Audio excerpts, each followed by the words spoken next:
You are listening to the Enormocast. Before the dawn of history, on the primordial earth, many, many years before Canada even existed, there lived a tiny creature whose innovation changed the course of evolution. This extraordinary critter, in an attempt to outdo and outlive the prey and predators around it, decided one day to fly. Or glide, or maybe just jump really high. We don't actually know, but that's not the point.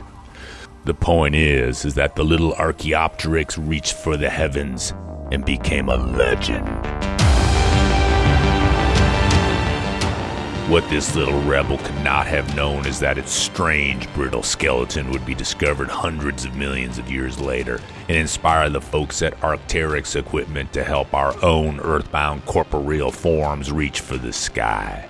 Since 1989, coincidentally the year I started climbing, Arc'teryx has been innovating gear and apparel for climbers to perform when the weather becomes predatory, and also to help us look as spiffy as a lizard with feathers while we soar to our own great heights.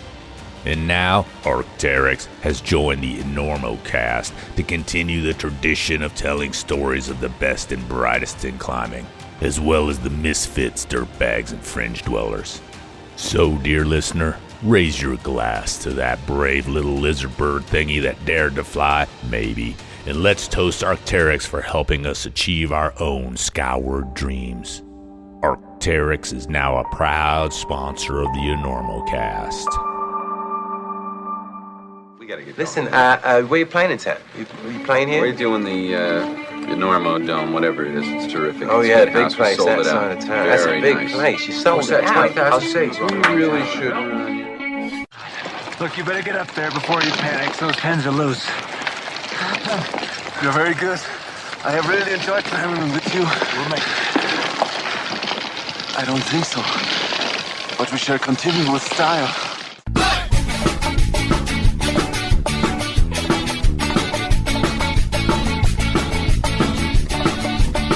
Good weather, bad weather. Now or later, anytime for climbing. Today's show is brought to you by La Sportiva Arc'teryx Equipment. and with support from Maxim Ropes. Maxim has been keeping the Enormocast off the deck since 2012. And now, we can also thank the chill folks at Yeti. And don't forget our charter sponsor, Bonfire Coffee. Go to bonfirecoffee.com and enter Enorma at checkout for a discount on great coffee and to support the Enormocast. And now back to the show. Hello and welcome to the Enormocast. This is your host, Chris Kalous. It is May 13th, 2025, about 8:30 a.m. here in Colorado, and this is episode 305 of the Enormocast. Just threw away 100 episodes right there. On today's show, climber, alpinist, global citizen, Caro North. Have you guys heard of Caro North? She's a little off the North American radar, I think, but she deserves your attention, I assure you. Got this one way back in November up in Banff. I actually ended up kind of ending the year last year with a bit of a stockpile, and then, of course, I took a little time off, slowed the output, so we're finally getting back to some of these. It's okay. You know, a lot of times I do an interview that's not exactly timely, so it's fine. Cool thing is I'm on a streak right now of face-to-face interviews, starting with Quentin Roberts in February. Sean Villanueva O'Driscoll was face-to-face. Sam Stroh was face-to-face. This one was in the room in Banff, and I got like 3 or 4 more. Do face-to-face in-the-room interviews matter to you? I don't know. I don't know if the quality or the change in vibe is something that people even notice anymore, but it matters to me because I enjoy meeting these people, hanging out with them, oftentimes ancillary to the interview. We spend a little bit of time together, and it's fun for me. It's why I started doing this thing. If y'all recall, or you new listeners don't remember, I did 205 or so face-to-face interviews in a row. It was a requirement. Why did I stop? Well, COVID started it. But nowadays, with the technology being better, I think it's a little bit of an impetus to demand someone get in front of me. If it works out easy for them, then that's a whole nother thing. So face-to-face interviews. I like them. Hopefully you like them. And hopefully I can keep on this trend of doing more of those than on the internet. It's also like, when you're doing them on the internet, you just kind of churn them out. You have these appointments each week, and some of these people I'll meet on the internet for like 10 minutes before we interview. I don't know. It just misses the old vibe. So I'm working hard on it. Hopefully you guys appreciate it. And while we're on the subject of Banff, I actually have been invited back, which is so fucking cool, you guys. I was bowled over last year when they got in touch with me. We had a great time. I did a live event there that was super fun with Barry Blanchard. You can listen to that from last November, I think. Just a blast. I also ended up getting 3 face-to-face interviews, getting in the room with a couple heroes. It was just too much fun. Plus, my wife Stephanie came. We ate great food. We did some hikes. Wasn't really climbing season for the likes of us, but yeah, it was a blast. Anyway, Banff passes are on sale for the 50th anniversary of the Banff Film Festival. You can go to banffcenter.ca to check out what's going to happen this year. Get some passes if you're around, if you're an Albertan, if you live up in BC, if you happen to be in town, come on over. It's an amazing international event. I don't know exactly what I'm doing. The invite is preliminary. We still have to get everybody booked and see who's available. But yeah, I'll be there. Okay, on to Caro North. Caro North is an alpinist, a rock climber, a full-blown European guide. She is Swiss by nationality, but in her heart, she's probably more of an Argentinian. She lives down in El Chalten, actually lives there, actually has a house there. Half the year, spends the other half of the year in Switzerland, sort of. These are generalizations because most of the time she's gone on expeditions. I caught up with her in November, not long after she had printed an article in Alpinist about an all-women 3-month sailing trip to Greenland. Since then, I know she's been into the very deep backcountry of Patagonia. She's back guiding in Switzerland. So Caro is just an incredibly accomplished climber, guide, and a sweet person. The fun thing is she's friends with Sean Villanueva O'Driscoll, and she's got a really similar vibe. Just this joy around climbing, this kind of old school style of wanting to go deep and do first ascents, take adventure as it comes. So I hope you enjoy this one. A conversation in the room, in Banff, with Caro North. Lo, these past few months, the Enormocast has been asking you, dear listener, one simple question. What would you do for the send? Well, what would you do? Strap yourself to a hangboard until you're chanting 3 on, 7 off, 5 on, minute off, drag, crimp, half crimp in your sleep? How about flagellating yourself on a board until your sad, hollowed-out visage is featured on a commercial for the Crag to Gym initiative? Hey, if fresh air and sunshine are not your thing, maybe you should try Crag to Gym. Well, now that I say these things out loud, they sound like pretty damn good ideas. But let me tell you what else I've done to keep that spring in my climbing step. It's simple. Squama by Sportiva. Honestly, I started climbing anything challenging in Sportiva Squamas a couple years back, and the difference in my bottom half confidence is remarkable. Tight but comfy enough, the Squama's edge, smear, hook, and book on high-action routes and boulders anytime, anywhere. Anywhere I climb, anyway. Look, no matter what you do, if you're trying hard enough, the fingers are going to fail. So why not shore up the bottom end with a pair of ridiculously good Sportiva Squamas and finally put an answer to the question, what would you do for the send? Go to Sportiva.com for a look-see or your local shop to slip on a Squama. And don't sleep on the vegan Squama. Same sending without the animal products. Cool. Well, thanks for coming. We're at the Banff Mountain Film Festival here in Canada. I was invited, which I was pretty excited about. I mean, have you been to this thing before? Is this your first invite? What you doing up here? Yeah, thanks for having me Yeah, here. of course. So good to talk to you in person. And now it's the first time for me here in Banff. And I got invited because when my last movie is screening here. And so I got invited to present that. And it's great.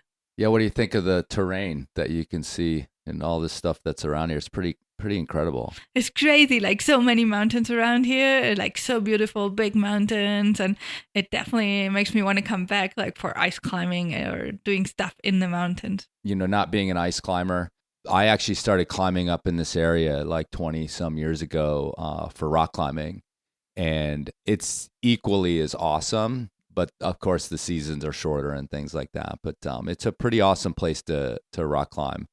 And I was excited to come back for, you know, I think I was here 21 years ago was the last time I was here. But I spent like 5 summers up here putting up rock climbs and going to these places where there's all these ice climbs like the Ghost River and stuff like that. And being like, well, why aren't you guys climbing all these walls that are here and they're dry in the summertime, you know? So, but yeah, it was a good time, and I have a lot of memories up here, so I'm psyched to be here.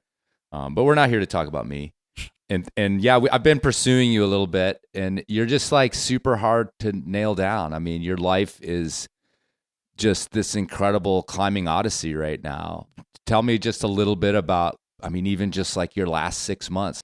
It seems like I can't find you ever around the world. Yes, crazy. My life is kind of moving a lot, and I'm not the best like responding to emails. Often I don't have like any reception. Yeah, so no, I get it. I'm just out playing in the mountains and enjoying myself out there, like doing what I love doing. And right now I started spending like around 7 months a year in Patagonia and then 5 months a year in Switzerland. That's where I'm originally from. Okay. And yeah, it's been fun. It's like moving around, and then in between I'll do expeditions somewhere or expeditions in Patagonia where you just don't have any signal anymore for a couple of weeks and stuff like that. Yeah, it's fun. You're sort of a throwback type of climber, you know, liking to go to these faraway places and do first ascents and, you know, put together sort of the remotest type of expeditions that you can think of.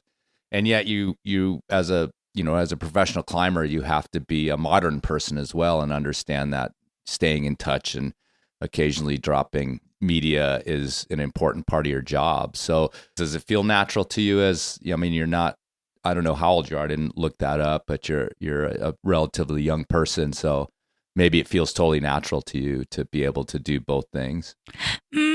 I guess it comes from time to time. Sometimes it feels like just easier to deal with everything and make everything work out. And then suddenly you get like really big trips and you're away for like so much time without signal. And then you come back to like the world with connection and suddenly there's like so much to deal with and it feels like way too much. And I really enjoy it to be out there and be like completely disconnected and be like completely living my expedition and my experience without sharing it with the world and just like being concentrated on it and like not thinking about any other things. You're just there in the moment and you just live what's happening right now, and it's like pretty simple.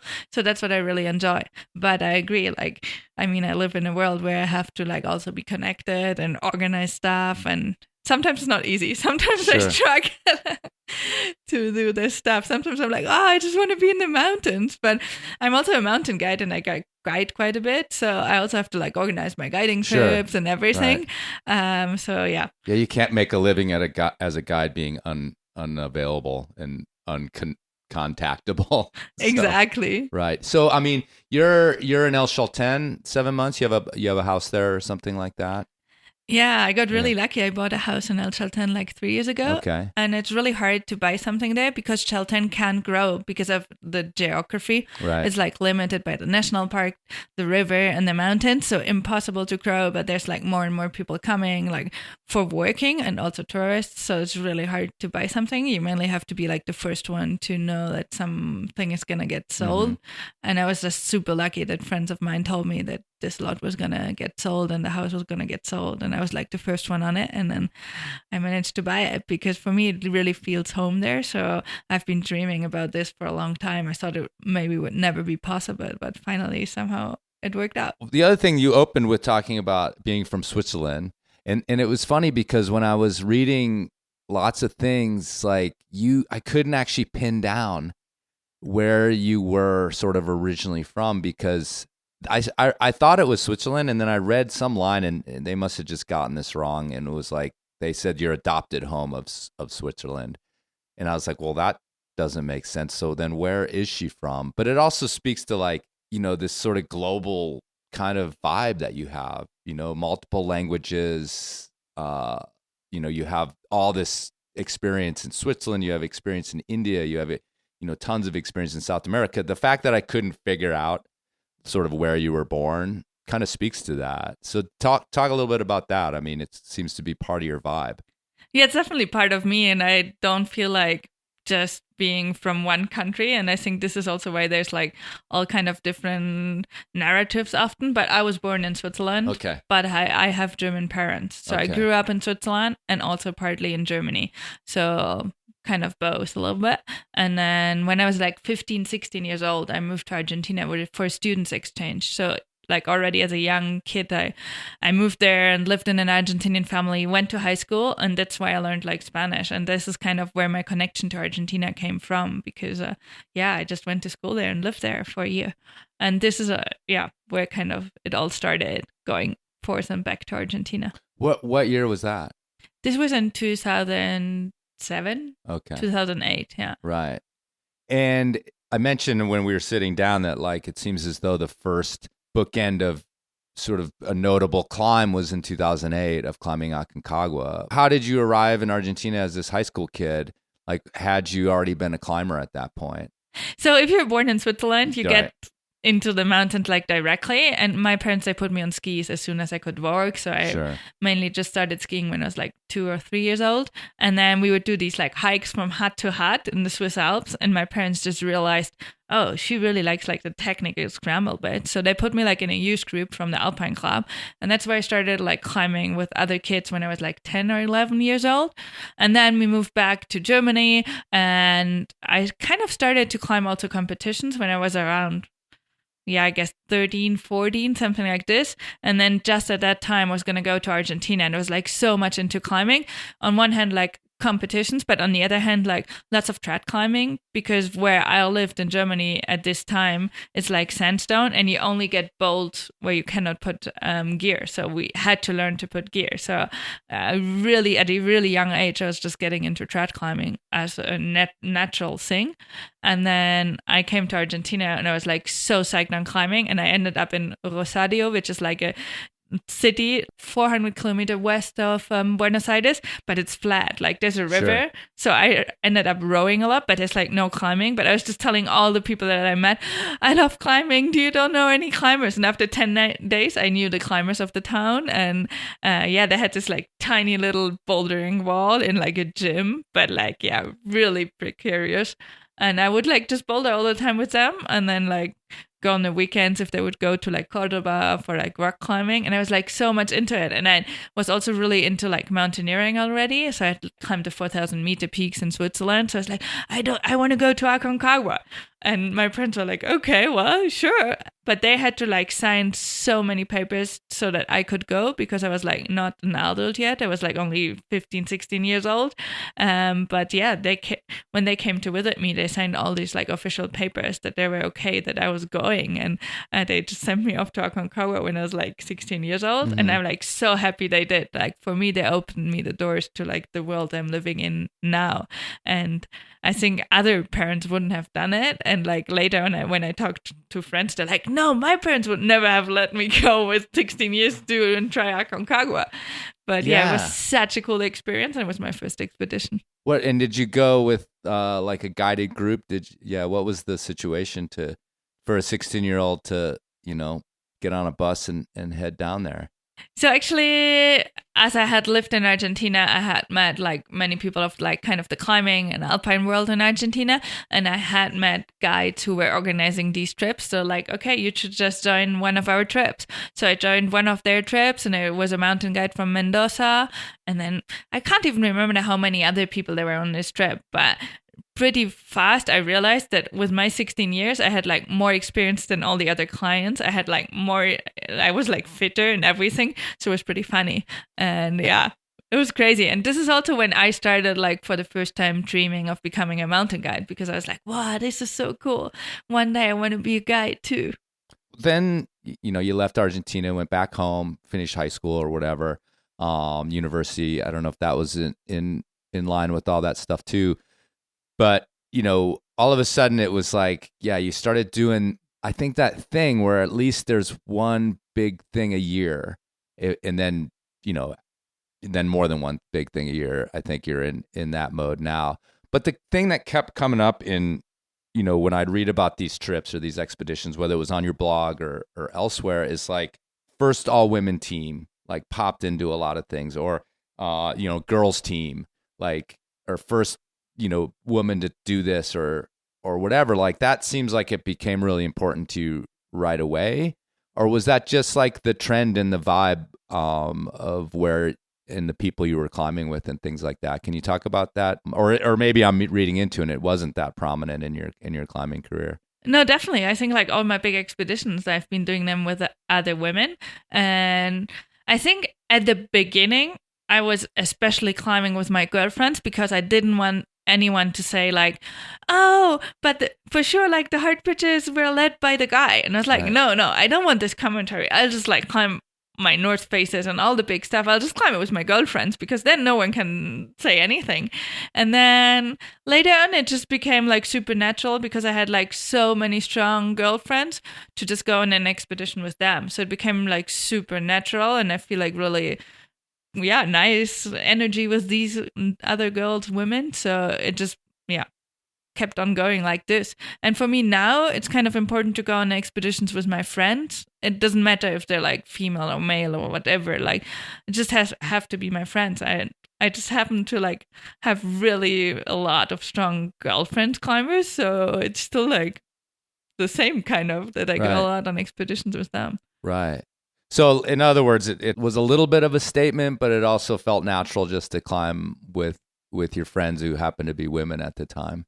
Yes, exactly. At the beginning, definitely it was my statement. I like, we can do it the same. And then it just was natural and succeeding all the time. So why was it, the scene that you had? I mean, what was the structure of those years of becoming a better and better climber that you happened to be just have a lot of women friends? Because I think a lot of women, this would have been, like a decade ago or a little more.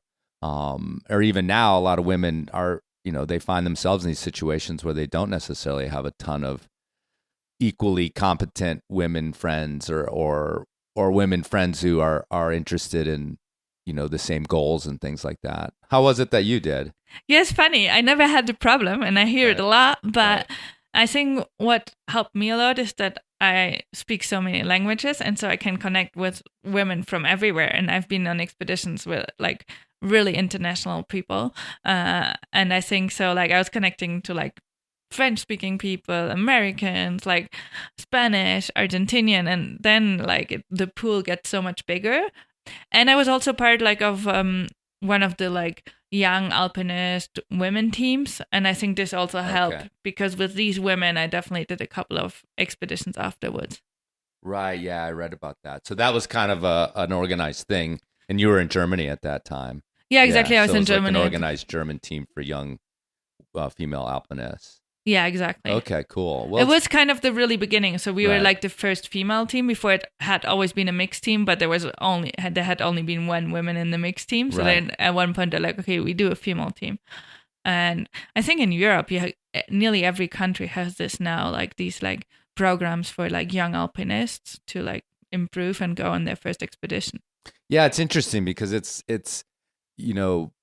so much more organized. It's so much more kind of nationally driven than it ever has been in the States. And I've commented on that before. I mean, even just alpine clubs, hiking clubs, all those sorts of things, that's kind of just in the sort of fabric of the way things are organized there, where I think in the US or even Canada may be a little more organized, but everybody's just sort of on their own. I mean, that we have an alpine club, but I would imagine more climbers are not in it than are actually members of that club. I mean, actually, I know that to be true by a large part. So yeah, it's interesting to talk to someone from that paradigm where these things are sort of, promoted by the culture that's over there. I think that with this program, definitely the Alpine Club like opened the doors for me to go like into a more professional mountaineering way and like becoming a guide and also like a sponsored athlete and getting in touch with sponsors and like just giving me this opportunity. I think it was like really helpful. and also learning a lot for sure. And I mean, me by that time I was living in Frankfurt or close to Frankfurt because my parents moved there, and it was great for trad climbing, but it's like so far away from the mountains. So it was really funny because all the other girls, they were all like from southern Germany, from the mountains, and I was kind of like the one person that's not living in the mountains. And sometimes it's like, wow, it's so hard actually, like to do the same thing that they are doing, but just driving all the time. Or they had like parents that were like mountain guides, and I was like, so hard work for me to put in. But I think like all this hard work just paid off. Like I just did all the steps on my own, and this made me like become the alpinist I am now, I guess. Yeah, I feel like that is kind of a paradigm where, well, I mean, I've often mentioned how like I go to these places where there's very little climbing, even in, the United States. You go into the Midwest or whatever, and there's little crags, and just how like fiendish those climbers are. Like they have to be just so into it. And maybe that was a little bit of what happened to you. Plus, I mean, putting down a base of being able to trad and rock climb really well is something that I think a lot of like alpinists do miss out on, and they aren't as all around when they get down onto the rock. I mean, what are your thoughts on that? I mean, it was really great to have this base of like just being like super dialed in trad climbing, and just being super comfortable on this. And then I didn't have as much ice climbing and mixed climbing experience as the others, for sure. And like on this, I don't know, when they selected us, I think it was like my third or fourth time ice climbing or mixed climbing, and we went to Chamonix. It was my first time in Chamonix, and I would just go on these routes and just lead whatever they asked me to lead, because I've always had like a very strong head, and this is kind of what brought me where I am now, because I was like not afraid. I was like, okay, you want me to mix glide? I'll do it. And yeah, that's how I got there. I think probably there's now moments where I'm more afraid than what I was back then. Yeah, well, you're aging out. Yeah, probably. Yeah. That's the weird like thing. Is like more experience can sometimes brush away that naivete that you had about the danger, and all of a sudden you're like, wait, this is really risky, or how did I survive that when I was 20 or whatever? So for sure. Yeah, that's pretty interesting. But I mean, the go for it, the strong head. I want to spend a little bit more on your childhood. Like, were your parents, that into climbing? They were sort of obviously familiar with mountain sports, but did they understand what little Caro was out there doing on those trad climbs and things like that? So they're mountain people, but they're not like into technical, and neither mountaineering or like climbing. So I think at the beginning they were probably not understanding that much what I was doing, but they just saw that I found my passion, and they're like, okay, if this is your passion, we're going to support you. And it's so cool. Like my parents, they just really wanted me to be happy, and they saw that like climbing gave me something where I was really happy. And I didn't have like a really good time in school and stuff, because I was just like so outdoorsy, and like the other people in school, they couldn't understand. So I wasn't treated well in school, and I was like this kid that was like not doing, like not happy, like not having many friends in school. And then suddenly I found climbing, and I kind of found something that was like really my passion, and that gave me something, and that also gave me confidence. My parents, they told me once, it really changed me, like from being this like shy and unsecure kid to someone that is like just confident and doing his stuff. And I was like, well, if you don't like me at school, I don't care. I'm just gonna do my stuff. And if you want to like talk bullshit to me, I'm just like not gonna listen.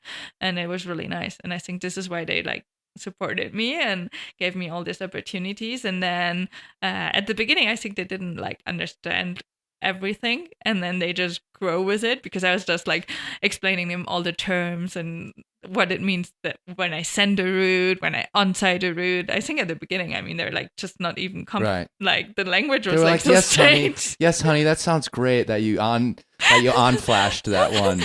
That's great. Now do your homework. Let's talk a little bit about your own feelings about your abilities and your confidence, because it sounds like you've got this girl at that time, teenager, who's just fiendish about finding her way. When did you start to feel like, I'm actually a solid freaking climber? Like I can start not just dreaming about, but acting on some of these big goals that I have. Like, was that late in your teens? I mean, Where were you when you were like, man, I could even be a professional? Well, I think there's like no like single moment where I'm Right. like, okay, I'm gonna become a professional. Mhm. Like it's kind of all this process where you're kind of growing into it. And I feel like definitely my first expedition going to Aconcagua when I was like 16 years and like seeing that I could move in this terrain. I mean, it's not technical, it's pretty easy. It's just high altitude. Was really nice. And then I just came back and did like, at the beginning, I did like a lot of expeditions like in Eastern Europe or like Asia, like went to put up a big wall in Albania or went to like climb in Iran and went to Armenia and all these countries and to put like up new routes there. And it was like amazing. And I think it all made me like grow and grow and grow. And then when I finished high school, I moved back to Switzerland, and then I was like, okay, I'll just choose the university that's the closest to Chamonix. And then I just mainly moved to Lausanne and studied there. And then I was like really at one of the best places to like just know when conditions are good in Chamonix and go there, or when conditions at the Eiger North Face are good, you could just go there. And I think at this point, I was really much getting into this like really alpine scene where it's like, okay, conditions are good, okay, I'll go. And when I was also starting to like do more trips to like Patagonia and like thinking about big Himalayan expeditions, I feel it all like kind of started when I finally finished like high school and got like the freedom to like just move wherever I wanted. And then I would like just do university, work as little as I needed to go on my next expedition and then make it happen. I was like super focused on like climbing and expeditions. I feel like maybe sometimes I missed out on like some other stuff and like maybe even like university party life, but I was just like so focused that I wanted to like climb and be out there and go on the next expedition. Did you finish university? I did. Okay, good job. What's yeah, your degree? I have a bachelor's degree in environmental science. Oh, okay, awesome. Yeah, no, the way you were talking about it, I was like, I wonder if she just bailed eventually, but you did it. You pulled No, I it finished because I thought it was really interesting. And like in Switzerland, studying environmental science is a lot about the mountains. Mm-hmm. So we would spend a lot of time out in the mountains to understand how they're formed and stuff. So it's actually really interesting. I loved it. So, again, looking at your climbing life, and even you said it, like you speak all these languages, so you have this giant pool of possible partnerships. Is there anybody or any people who stand out in those years as like somebody that you were either learning from or climbing with on the reg, or were you just moving around so much that it was a lot of different people? It's really funny because I think like sometimes I was wishing I would have climbed more with like even stronger people to not be always the one that has to have like the responsibility or like take the decisions or like, but I climbed mainly like with people that were at my level. So we were both responsible for everything, but it makes you grow so much, but you always have to take responsibility too. And I mean, one like really big thing was that when I climbed Caro North, like the west face, because it was like, it's kind of a known route, so people understand what you've climbed. I feel like I've been to like very remote places, done like crazy stuff. Yeah, but you said big wall in Albania. I was like, oh, yeah, of course. Exactly. And people just don't know and don't understand what does it mean, but it's like so much more like remote and everything. But then you say like, okay, Caro North in the west face, and everyone understands. And this is kind of where I made the first time kind of like internationally a name, because we're like a female team to like free climb Caro North. And we were both pretty young. I don't know, I was like 23 or something like that? This. And I climbed with Christina Huber. She was like one of the German girls as well on the team with me. So I climbed quite a bit with her at that time. And then afterwards, I met Brad Harrington in Patagonia, and we did quite a lot of like trips and expeditions together and put up routes together. And I think there was like one point in time where like we were sharing lots of stuff together and doing cool stuff. And this definitely helped a lot. We worked really well together. It was like really fun.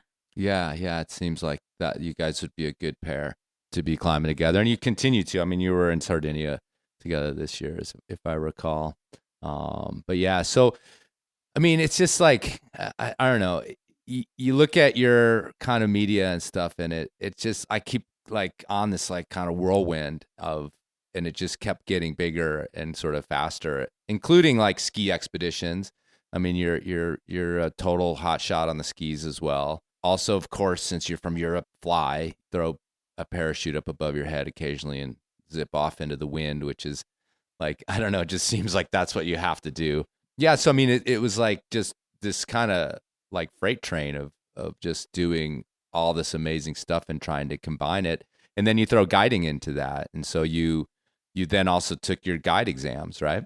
I feel like I'm really like psyched and motivated for my own projects, but I realized when I was just only doing my own projects, even I was like going super well and everything was like great, I wasn't happy. And I was like, I'm living my dream and I'm not happy. And then I realized that I'm a person, I have to do stuff for other persons too. I cannot just only follow my dream. For me, it's kind of too egoistic. I was like always, I wish I could just do my stuff because it's great, but it just doesn't make me happy. And I like sometimes have to do stuff for other people. And with guiding, I found a really cool way because you open the doors to the mountain for people that were not able to do such kinds of routes without you, and like you help other people like realize their dreams. It's like really beautiful, and I just really like to also share my passion. I feel like I have such a passion about the mountains and climbing. I always see like it's like this fire inside me, and I really like to share it with others. So this is how I ended up guiding and like doing the guide course and being there. And yeah, doing the guide course, it sounds like super easy now. It was not easy. Like the guide course is hard, and it's still hard to be a women guide. I mean, there's like only 1% to 2% of women guiding. Okay, I was interested in that question. People who've gone through guide courses here in the United States, like I think don't realize like how much more competitive it is in Europe and always has been. And I was kind of curious, you know, I think we have a tendency, or I have a tendency, I'll just say I have a tendency to think that, you know, the scene in Europe is like way more progressive, more open, more things like that. And yet talk to other, you know, specifically Swiss female guides. And yeah, it's still a man's world, right? Yeah, exactly. Like mountain guiding, I think especially Switzerland is a really traditional country, and we have like this big tradition of mountain guiding, which on one hand helps because people really respect that job. It's like a really well-respected job, what you're doing. But yeah, a mountain guide is supposed to be a man and kind of an older man with lots of experience. And then I rock up there. I'm a young woman and I have dreadlocks, and like I definitely don't fit into this. Yeah, it's interesting. And you're small-ish. You know, you're not like a big framed person. Yeah, because I was kind of thinking about that, not just getting into the scene or being accepted into the professional side of things, but also, I mean, probably meeting clients. You know, like if there's someone who's expecting one thing, and a lot of times, like I think with guiding, and especially like guiding specific things, mountains, trips, you know, people are like buying this, you know, into this sort of mythology or this legend or whatever. It's like, I'm going to go up with this Swiss guide or however you identify nationality wise. And they expect like something, and then you show up. I mean, has that ever been sort of a like, I mean, you just come in and whip them into shape and be like, yeah, too bad. No. Or what? Yeah, it definitely has happened to me, right. Especially a lot when I was like an aspirant guide, because when you're an aspirant, you don't have like your own clients yet that know you. So I worked a lot like for just guide services, and I would do like, for example, these free ride camps, and then you meet them in the evening before, and the people they look at you and like, no, but we were expecting like a man guide. I'm like, well, I'm here now. And then they would ask me, and do you also go on glaciers? I'm like, yes, of course. And right. Stuff like this, where I'm like, wow. And then I figured that like, I didn't need to talk. I was just like always then taking them out. And once I was like taking them out and they saw that I would do everything right in the mountains and I was like completely on it in the mountains, they would shut up. So I think the best thing was that. But I think it's still kind of a bit sad that as a woman, you first have to prove that you can do right. it. And as a man, it's just assumed you can do it. I mean, I can only imagine that.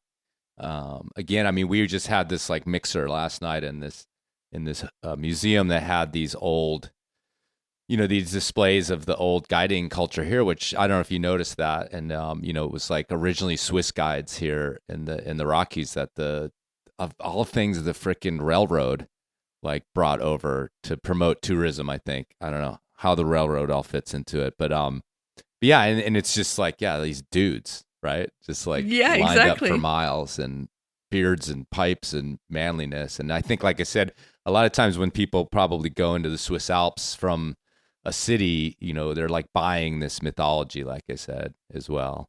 Yeah, for sure. I think it's still a big thing there. Yeah, you could show up in like a big long hoop dress and that stuff that women used to climb in back then, right? You should try that one of these days. Wow, that would be hard. Yeah, every once in a while someone puts together like a climb where they all try to wear the old timey stuff and ice climb in like a big dress and stuff like that. So, well, let's throw in this other skill that you at least have forced yourself to have, or maybe it was part of your youth as well, but like the sailing. You've done, I think, more than one expedition that involves sailboats. Yeah, Is that right? Yeah, I've done a couple of expeditions that involve sailboats. And actually really funny, the first one was crossing the Drake Passage. That's kind of like one of the wildest waters. I used to sail a tiny bit when I was a kid with my parents, but not much. I wouldn't say that I got like so many skills with it. I was actually like not enjoying water so much. And then I kind of got the opportunity to go on a like ski sail expedition to Antarctica, and I was like, wow, this is cool. I want a new adventure, and this is something I don't know, and I even don't know how it's going to affect me. So it's going to be a great challenge, and I want a new challenge. So I was like, okay, yeah, sure, I'll come to like sail like in one of the wildest waters you can sail. And then I just really enjoyed it. I realized that I really like sailing when it's like tough sailing, when you have to be on it, and not when you don't like, when it's like kind of boring sailing. So yeah, I really enjoyed it, and then really got into it. It's like, wow, this is a great way of moving. It's like, it's super slow, but it also gives you a time to go, so like to get to this point. And I mean, it's a way of like it sometimes not taking plane, which is, I thought, great. Tell me about this Drake Passage expedition. What was that all about?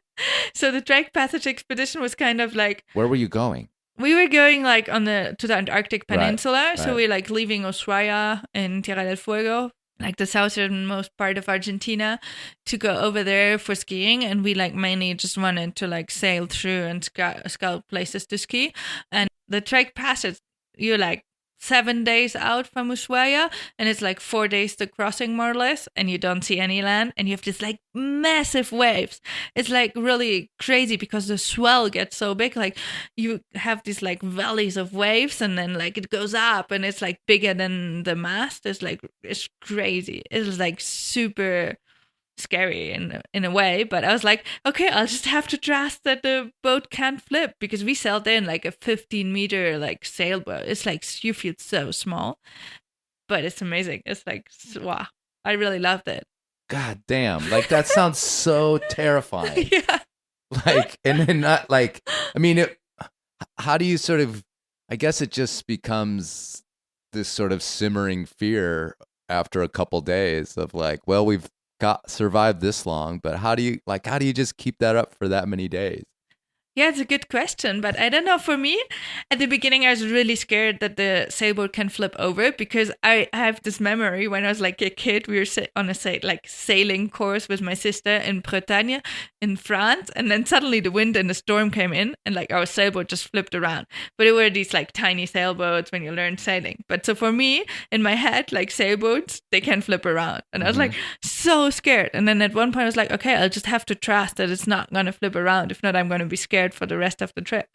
And when I was like, okay, confident with this and like just trusting this, from there on it kind of worked. And it's like, it was still super impressive, but I think it's amazing to work together like with the force of nature, like the wind, and to bring you somewhere. And also I had a really experienced skipper, and I think this is like the key for success and for like feeling safe. And was that like a thing? I mean, did you get invited on that? How did you actually end up on the boat? It was really funny. It was the idea of a photographer who had already been to Antarctica, and he wanted to pitch the project to my sponsor at the time, Mahmoud. So this is kind of how we put the project together. And I was like, yeah, great. I want to do a trip like this. And I'm always in Argentina anyways. So let's make it happen. And this is how it happened. And actually it was really funny because we were like all Swiss people, and they're all like, most of them were guides. I was an aspirant by this time, and we had a filmer and a photographer, but we were not like super good friends before the trip. And I realized that if you go on a sailboat trip, you better go with your friends. For sure. Because you can't go anywhere. You're like stuck for months in a boat. And I mean, yeah, we would go on land for skiing, but then you're back on the boat and the weather's like really bad. The weather down there is bad. And sometimes you're like stuck on the boat for days and days. And you can't even like, if you're in a base camp and want to be alone, you just walk like 100 meters, sit behind a rock, and it's good. But on a sailboat, you can't. And this was really hard. I imagine that, like, I mean, this probably didn't happen, but in my mind, I saw sort of this cartoon of you all getting on like a glacier somewhere off the boat, and like everyone's scattering like in different directions. Like, yeah, just to be like, okay, let's take a little break. Like, it could have happened. Yeah, it didn't happen, but yeah, it definitely could have happened. Yeah, that's pretty wild. Well, that's one thing to learn. How are you with like your sea legs and seasickness and things like that? I'm pretty good with seasickness. Cool. I don't get sick anymore in the boat, so it's great. But yeah, my like skiing partner, he was doing the guiding course with me, and we were really good friends. And he was also so psyched on the expedition, but he was doing so bad on the boat. Mm-hmm. Poor guy, he was just like vomiting. As soon as we moved the boat, even if it was not like wild conditions, he was laying down and vomiting. So he didn't have a good time on the boat. Oh man, no, I mean that's just, it's kind of like altitude. You either can sort of do it or you can't. You know, you can train for it or whatever, you can figure it out. But yeah, that's intense. I mean, I just love this. I mean, and I think everyone listening is just like, God, she just goes for it. Has there been, tell me a story, or if maybe there isn't one, where like you went for it and you did go too far. Like you know, I don't want to say failure, but tell me a story where like, you know, the phrase when you eat too much is, you know, your eyes were bigger than your stomach. But did you ever outpace your abilities or get yourself into a situation where you were like, oh yeah, maybe this wasn't a good idea? I feel maybe like not in a situation where I'm like super outpaced, but I mean, there's millions and millions of times when I had to turn around. Like you try something and then you have to turn around because either it's too hard or it's too big or the weather's not good, conditions are not good, you're not feeling good. I feel like, yeah, when we're talking like this, it always sounds like everything goes right. No way. Like so much can go wrong, and so many times we turn around. Like, I mean, before climbing Caro North, like it took me 3 years. I attempted it during 3 years. And the first year I climbed like up to like 3 pitches before the summit and had to turn around because we were just too slow. I was like 21 by that time. And it was like, yeah, I didn't have so much experience and I was just slow and it was getting dark and I was like too scared to lead like the very tricky last mushroom pitches in the dark, and we turned around. Next year I came back and the weather was so bad that we didn't even get to try it. So I was like, oh wow. And we like did this big rescue mission, and yeah, and it was crazy. It also like showed me how like, yeah, how wild this place is and like how you have to go with respect. I think something this is like kind of really important for me is like I'm never like going to like conquer a mountain. Like I go there because I feel like a connection to the mountain, and I feel we need like to have like kind of like a connection to the mountain to climb there. And it's never like conquering or fighting against the mountains.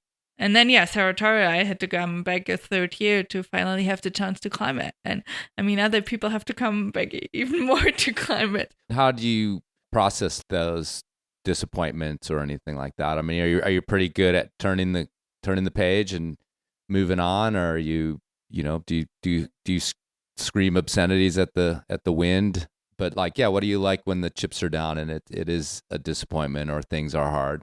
So Caro North was kind of the first time where turning around was really hard for me because we were there like, I mean, at the moment, it was clear for me to turn around, and we wrapped down and we slept. And then you have like 2.5 days to walk out. So you have like 2.5 days just walking straight, thinking about what just happened. And there it was really hard because it's like, fuck, I got the chance to like nearly climb to the summit of Caro North. Who knows if I ever get the good weather window again? Why didn't I make it? And there it was like really hard and it was like frustrating. And I think I'm just the person who's like, okay, I'll just come back. And like the thing for me often is like, okay, I'll just make it happen to come back and then it will work out. But yeah, sometimes I get frustrated and I feel like, I don't know, I've also learned with the time that what we're doing is like involves quite a lot of risk. So I don't think that I've ever like been like super mad or like about turning around, because I think it's just part of it. But I'm not gonna lie, sometimes I'm like sad and I'm like frustrated, and you've put so much energy into it and then it doesn't work out, and it's hard and it takes time. And I think when I'm like this, it's something that I keep more to myself, and probably it would be better to like share it with people sometimes and talk about it, but I'm not the best about this. But I'm learning. Just going forward, you're like, I'll just put it behind me. No, I think like I've been like really also like trying to work with everything and like kind of digest everything, because I feeling for me a big turning point was like around 2017 or something like this.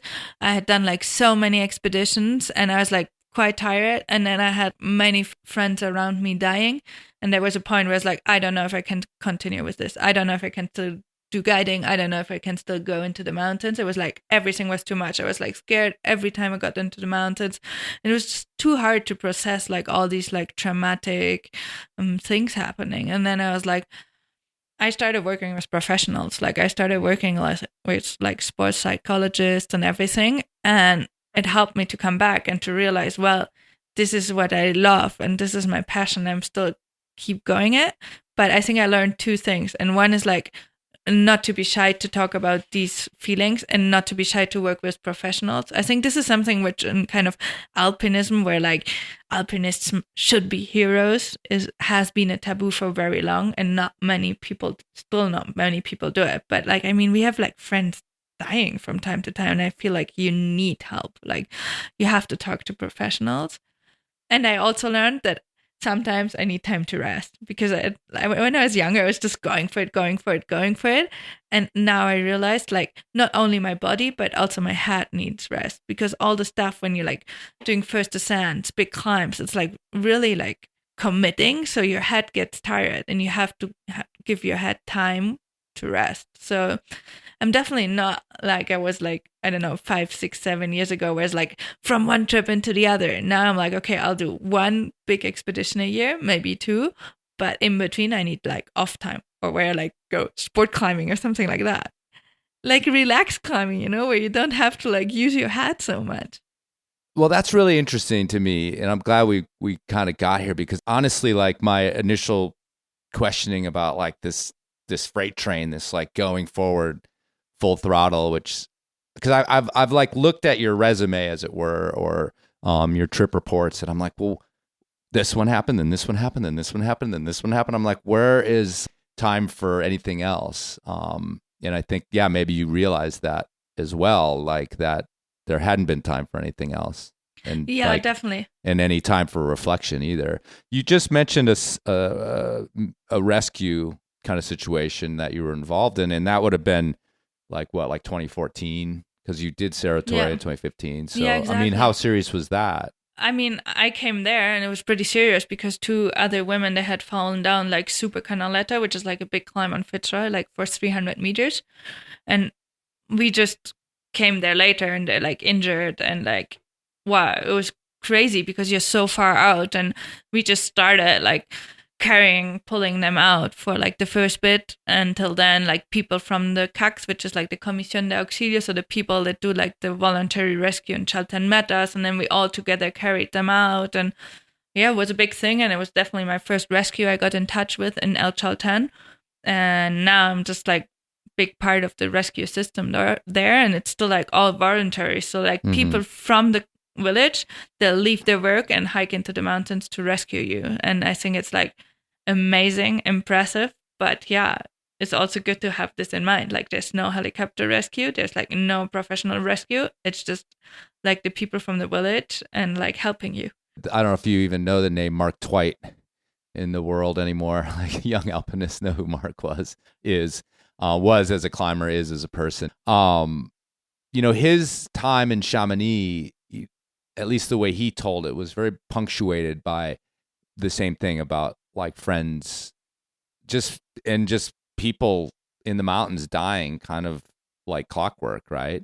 I mean, I get the impression it's either that was a bad era, or it's just not like that anymore. But is it? I mean, is like this kind of, whether it's climbers or paragliders or base jumpers or whoever, I mean, is it like sort of a constant thing that's on people's mind, the same way it may have been like, and in his case, it was like the 90s, I think. I think it might be still a bit less because we have like better rescues, but there were these years, like luckily last year, like we didn't have anyone dying in like Chalten, but the 2 years before there were like 3 or 4 deaths people per season.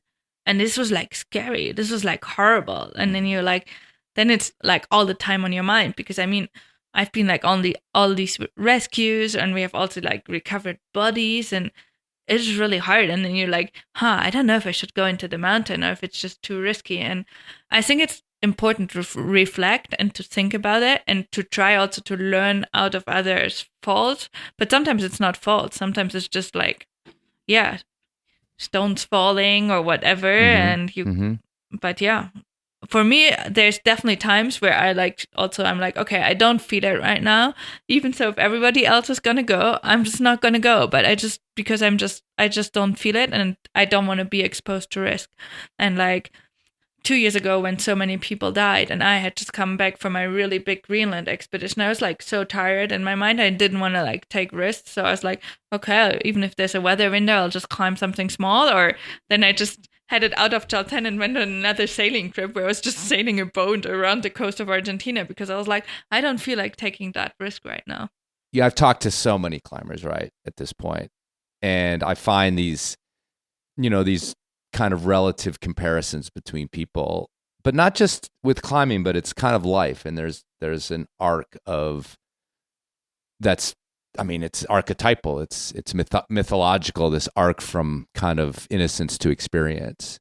And I've found that climbing, and especially alpine climbing, can be this very accelerated version of this, right?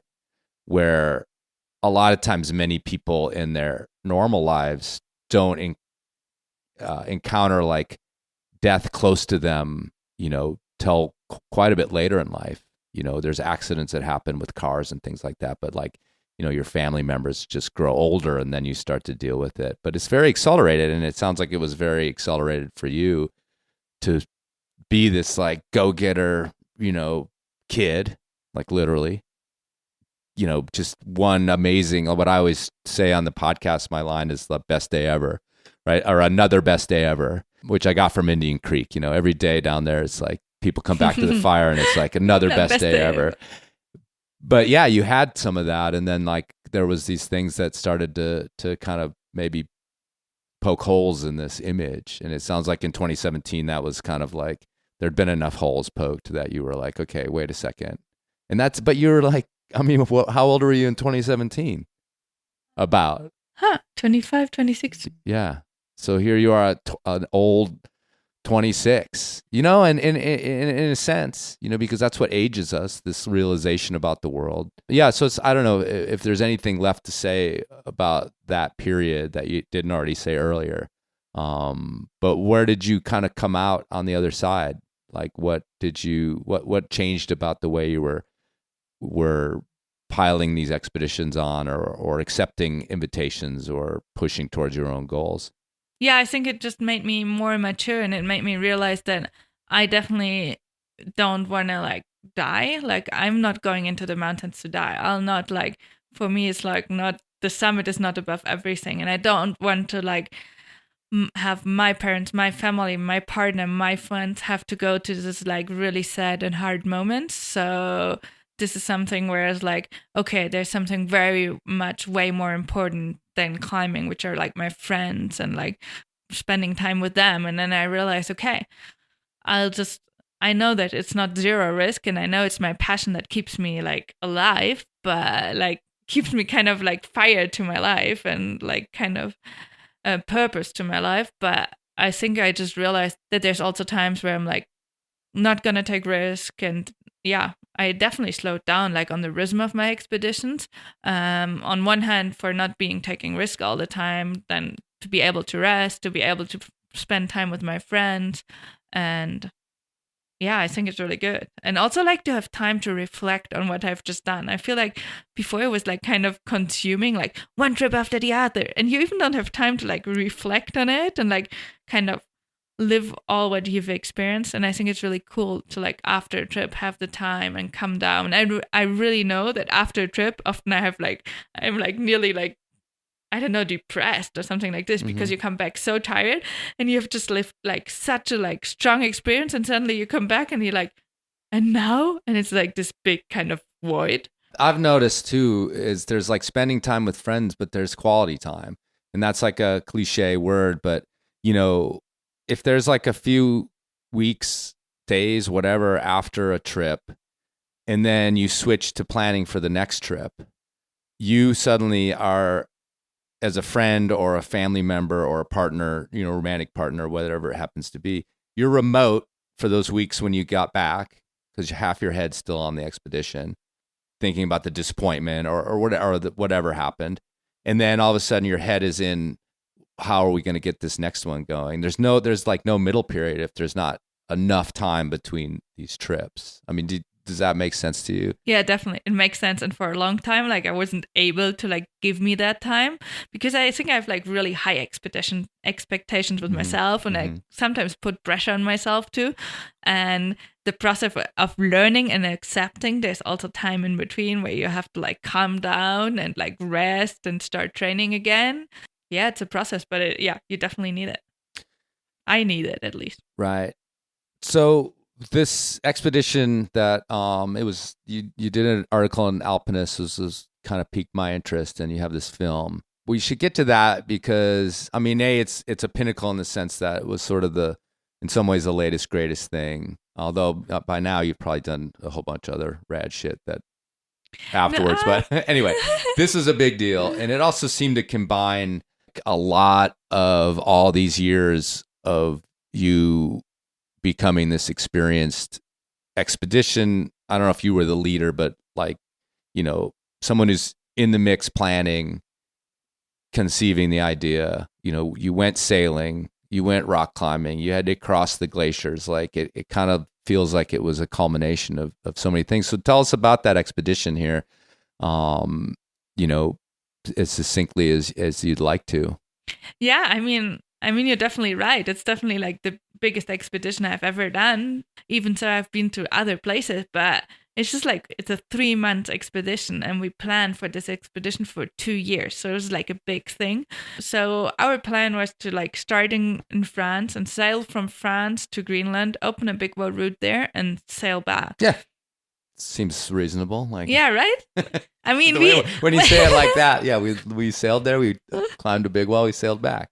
Yeah. Yeah, and then but the idea was like born when I talked to my friend Marta. She's like a captain, and so we were working on a sailboat together with these like travel kids in France. I was working as a guide, she was working as the captain, and then I was like, I really want to like go to Greenland on a sailboat. I don't want to fly there. I just want to like do the whole adventure and get there with the wind and not taking a plane. She's like, yeah, great, let's do it. I've been doing it with other like climbers, but they were only saying from Iceland, and I would love to do like the whole trip. And I was like, no, I want to do the whole trip. And then it took us like a year to get kind of a group together for others that were motivated and had the time, because I mean, you needed like 3 months. We were calculating like 1 month to sail there, 1 month to climb there, and 1 month to sail back.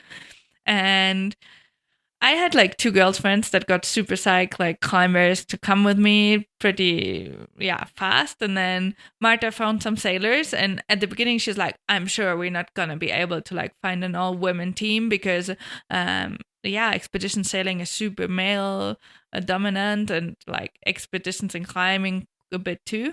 But then suddenly we happened to be like 8 girls, like pulling all into the same direction. So it was like 3 climbers, 4 sailors, and a photographer who was supposed to do a movie. Like she's like badass. I mean, she had never made a movie before. And in 6 months, she learned like how to fly drones and how to film and how to do a movie. Yeah, and then we like, during 1 year, we tried to find like funding. We tried to find a boat. It's not so easy to find a boat if you want to skipper your own boat and you want to like cross the polar circle and you're going to like be navigating in between icebergs. Like normally people, they're only going to give you the boat if they're like on it, or like skippering themselves. The keys of their boat. They're not just going to toss you. Yeah, sure. We'll see you in 3 months. Just, yeah, exactly. Don't forget to vacuum it out when you get back. Everyone is kind of aware that it's like rough seas where you want to sail, so it was really hard to find a boat. Well, it sounds expensive. Yeah, it was. Yeah.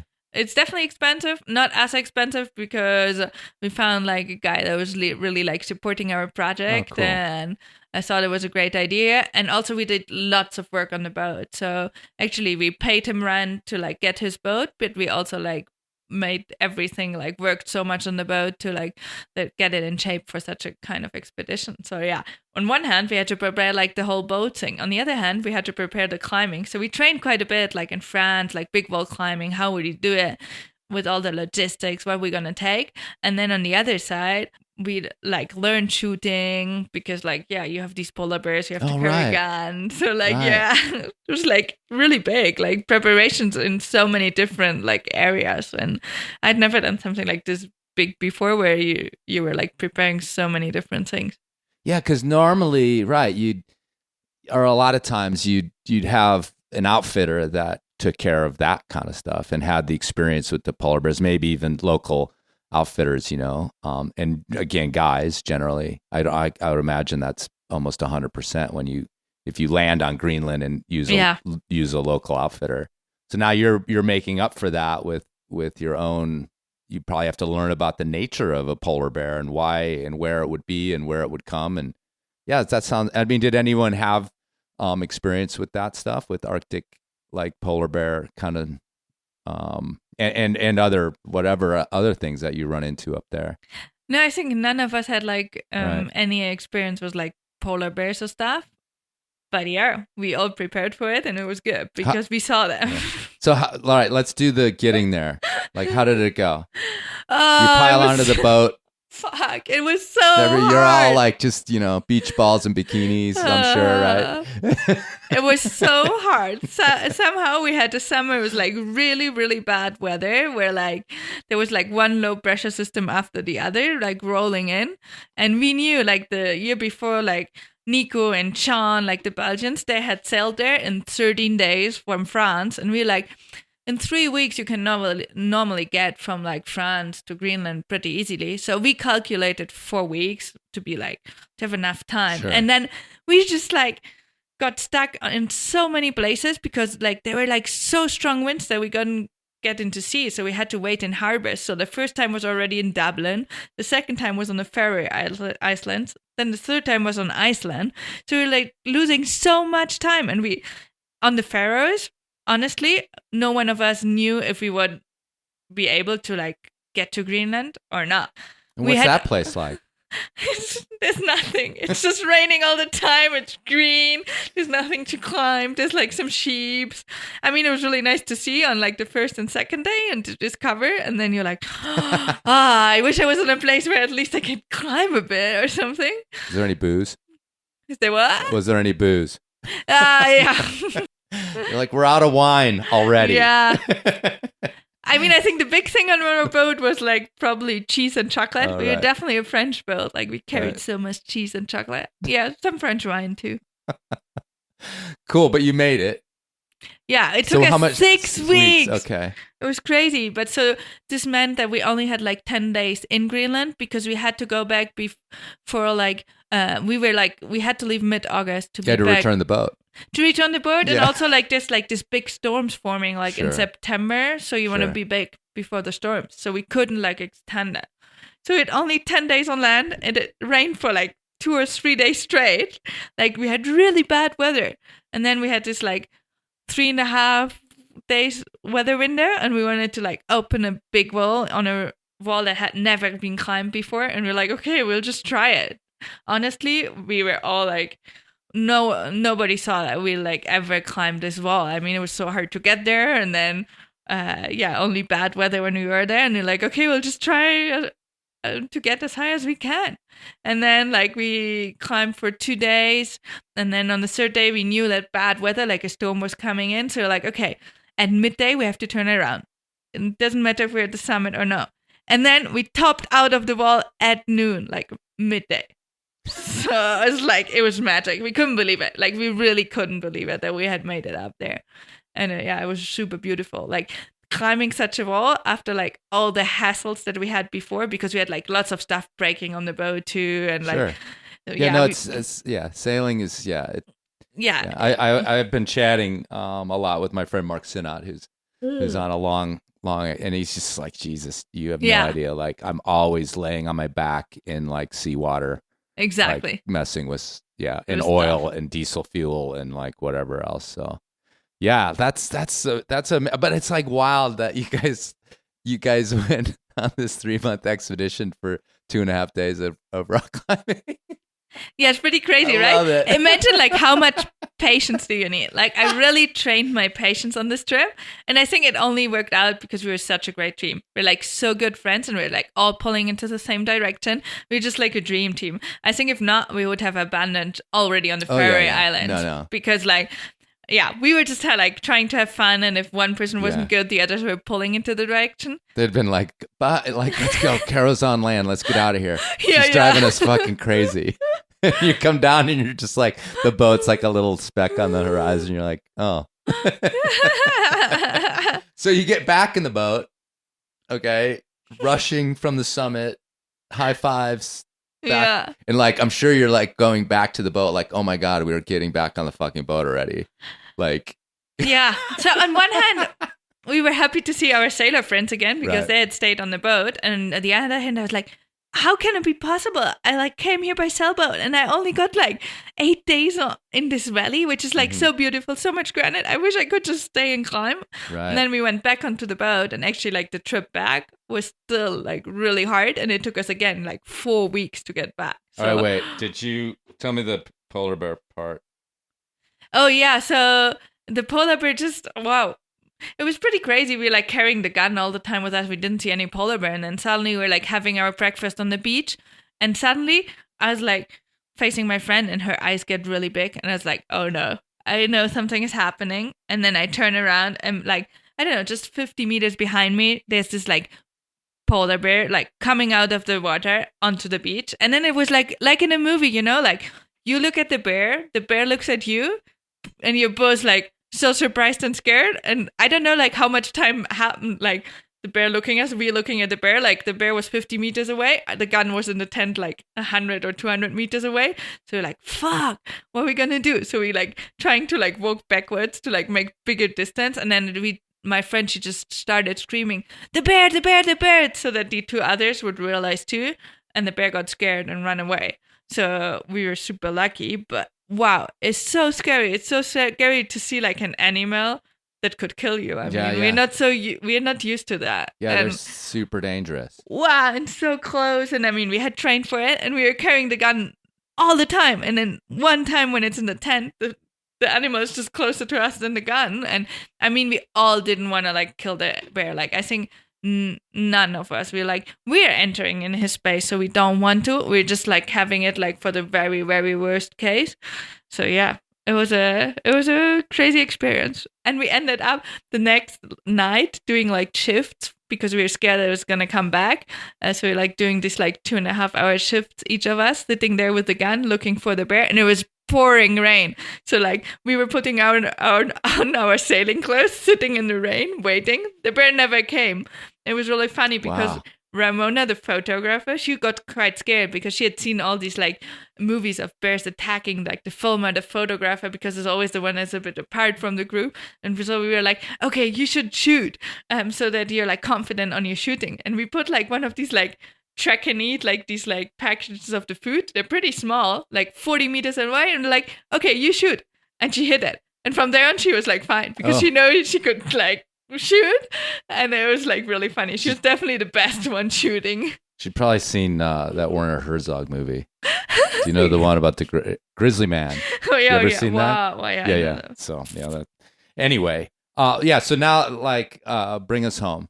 Like you get back in the boat and it's even. And we get back on the boat. The girls have had like an epic because they had the engine breaking down during we were on the wall. While we were on the wall, we got like messages. We don't know if we can pick you up again. Right. Maybe we have to get towed to like Denmark, or we have to get towed somewhere, and we can't pick you up anymore. And we're like, okay, fine. We're in the middle of Greenland. No one is gonna pick us up. And then we're like, okay, we'll concentrate on our climb and we'll figure it out You're afterwards. Like that polar bear did look tasty. Yeah.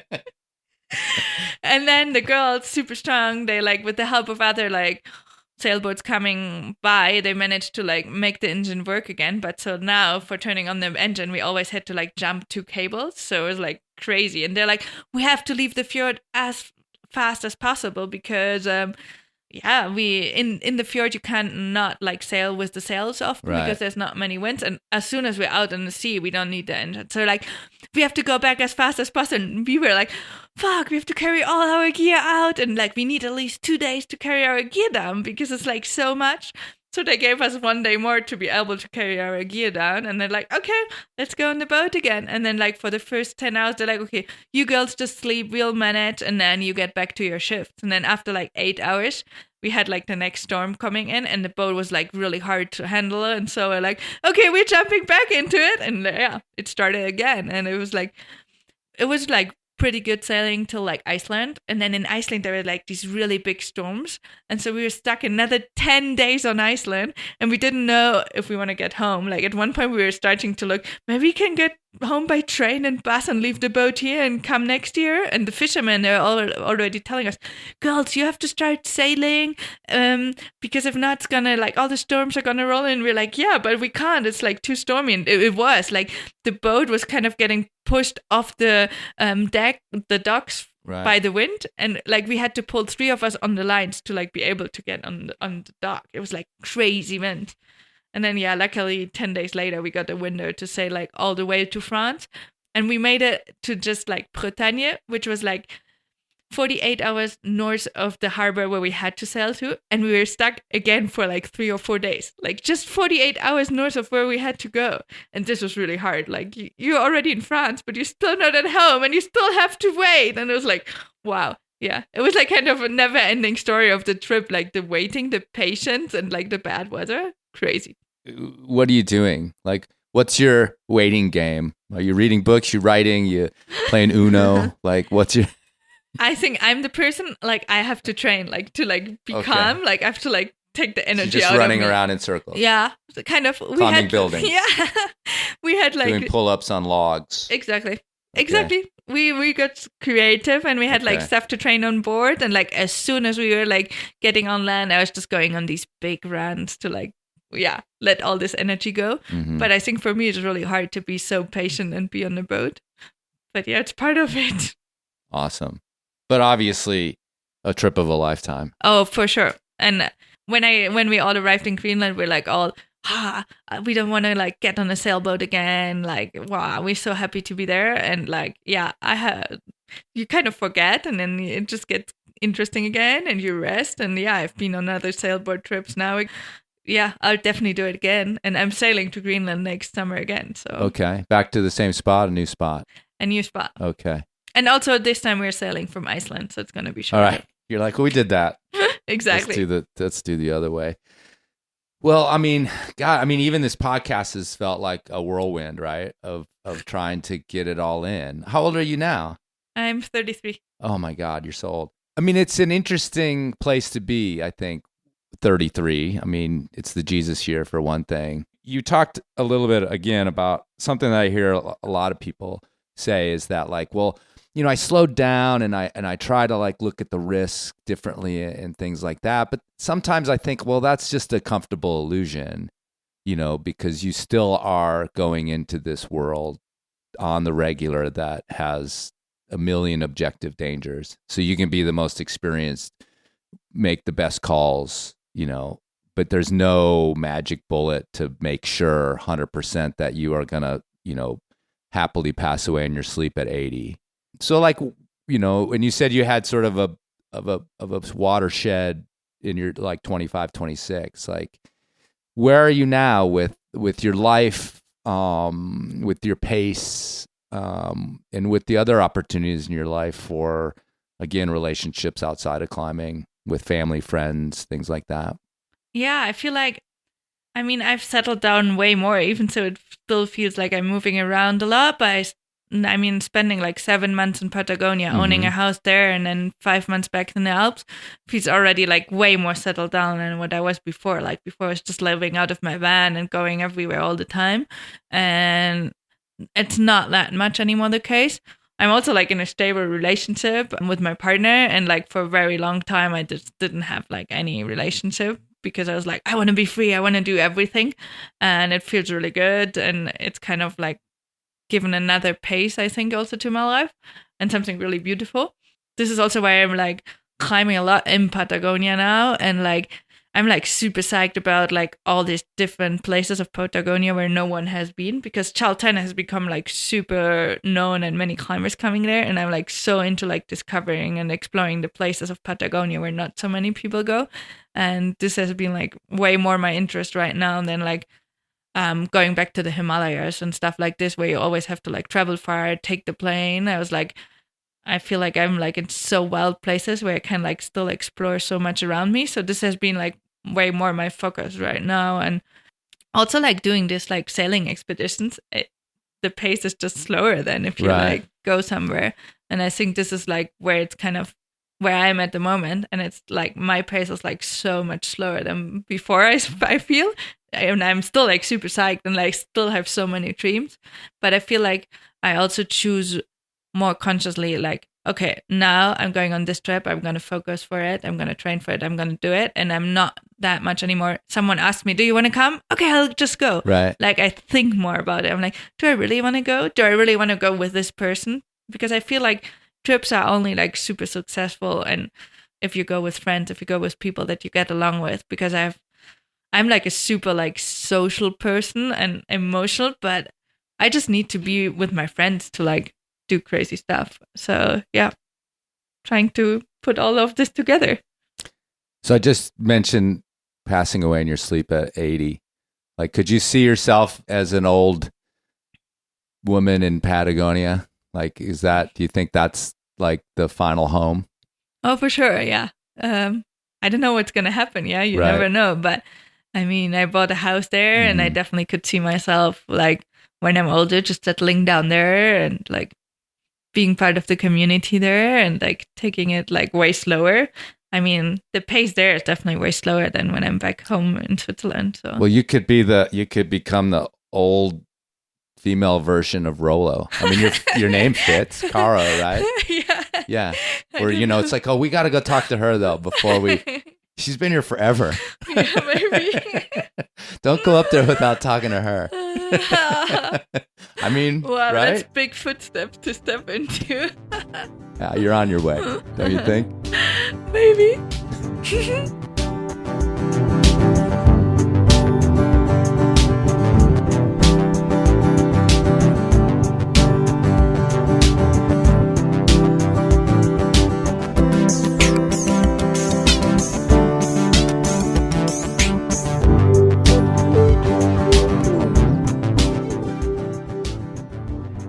All right, folks, thanks for listening, and thanks to Caro for showing up in my sweet-ass hotel room in Banff. Kind of an old-school Enormocast. I used to do a lot of these things in hotel rooms, often much more dingy hotel rooms than what was provided up at Banff. We loved our hotel room. My wife and I really enjoyed it, partially because our child was not there. It was funny, though. Caro was roaming around with Sean Villanueva O'Driscoll, with Nico Favres, Siba Van He was there, and it was a little bit hard to get any of those people to fix an appointment. They were having fun climbing and doing all the things you can do in Banff. But again, thanks to Caro for making it happen. You can follow Caro on the Instagram at Caro North Official. She also has a website, caronorthalpinist.com, where you can find information about her guiding. You can also see all of her media, including some blog posts that are relatively up to date for a professional climber blog. Usually go back to professional climber blogs and, you'll see a post from like 2018. This is the last time anybody wrote anything. But Caro's got some stuff about that expedition to Greenland, some links to some movies, all kinds of stuff to add to your knowledge about Caro. Okay, one other little note about what's coming up on the Enormocast. I got a lot of strong women interviews in line right now. Some heavy stuff, some powerful stuff, and I just wanted to mention that. It's a bit of a dedication that I did a few years ago. It doesn't always work out. There's just a lot more dudes out there. But yeah, we're going to have a streak of strong women coming up, so I hope you guys enjoy that. Remember, you can support the Enormocast by telling your friends about it, the up-and-comers. Also, you can go to the website and buy a little bit of merch. There's some stickers and some koozies, silly stuff, but still, you know, it helps promote, pays for itself. Support our sponsors, and of course, if you really are feeling it, you can always go to the website and donate. What does your money get you?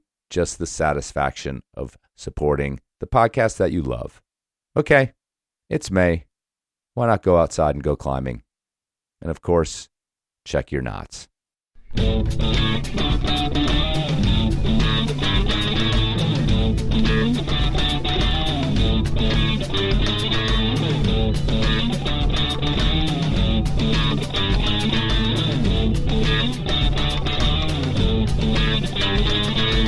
When you follow your bliss, and by bliss I mean the deep sense of being in it and doing what the push is out of your own existence, you follow that and doors will open where you would not have thought there were going to be doors, and where there wouldn't be a door for anybody else. And there's something about the integrity of a life, and the world moves in and helps.